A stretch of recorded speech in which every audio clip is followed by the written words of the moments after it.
अगर आप भी एक एनआरआई हैं और आप भी इंडिया के प्रॉपर्टीज में खरीदने का सोच रहे हैं तो ये वीडियो आपके लिए बहुत ही फायदेमंद हो सकता है। तो आज के इस वीडियो में बात करूंगा उन इंपॉर्टेंट नियमों के बारे में जो कि एनआरआई यानी कि नॉन रेसिडेंशियल इंडिया के लिए, जो कि इंडिया के प्रॉपर्टीज में इन्वेस्ट करने के लिए जरूरी है। तो इस वीडियो को अंत तक देखें और समझे कि किन नियमों का पालन करना जरूरी है।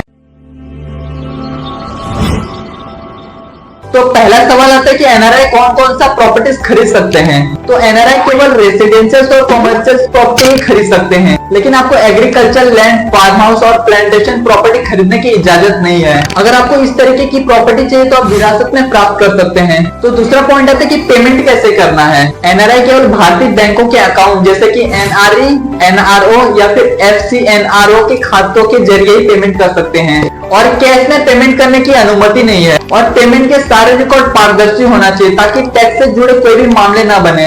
तो तीसरे नंबर पर आता है प्रॉपर्टी रजिस्ट्री और दस्तावेज। जब प्रॉपर्टी खरीदने की प्रक्रिया पूरी होती है तो रजिस्ट्री बहुत जरूरी है। दस्तावेज में जैसे कि पासपोर्ट, पैन कार्ड, आधार कार्ड और इंडियन बैंक अकाउंट बहुत जरूरी है। अगर आप इंडिया में नहीं है और आपको प्रॉपर्टी की रजिस्ट्रेशन करवाने के लिए आपको पावर ऑफ अटॉर्नी का भी उपयोग कर सकते हैं। तो चौथा पॉइंट आता है टैक्स और कंप्लायंस। अब बात आती है टैक्स की। इंडिया में प्रॉपर्टीज से आने वाले इनकम पर एनआरआई को टैक्स देना होता है। अगर आप अपने प्रॉपर्टीज को किराए पर रखते हैं तो आपका 30% टीडीएस कटेगा। प्रॉपर्टी बेचते समय आपको long term capital gain tax पर भी ध्यान देना होगा। तो पांचवें नंबर पर आता है कि आरबीआई की गाइडलाइन। एनआरआई को इंडिया में प्रॉपर्टी खरीदने के लिए फॉरेन एक्सचेंज मैनेजमेंट के एक्ट के तहत आरबीआई की गाइडलाइन का पालन करना होता है, लेकिन आपको किसी भी ट्रांजैक्शन के लिए आरबीआई की अनुमति की जरूरत नहीं होती है, बशर्ते आप सिर्फ रेसिडेंशियल और कॉमर्शियल से प्रॉपर्टी खरीद रहे हो। अगर कोई प्रॉपर्टी गिफ्ट के रूप में लेनी है तो इसके लिए कोई सीमाएं नहीं है। तो दोस्तों ये थे एनआरआई के लिए इंडिया में प्रॉपर्टी खरीदने के लिए सबसे जरूरी नियम।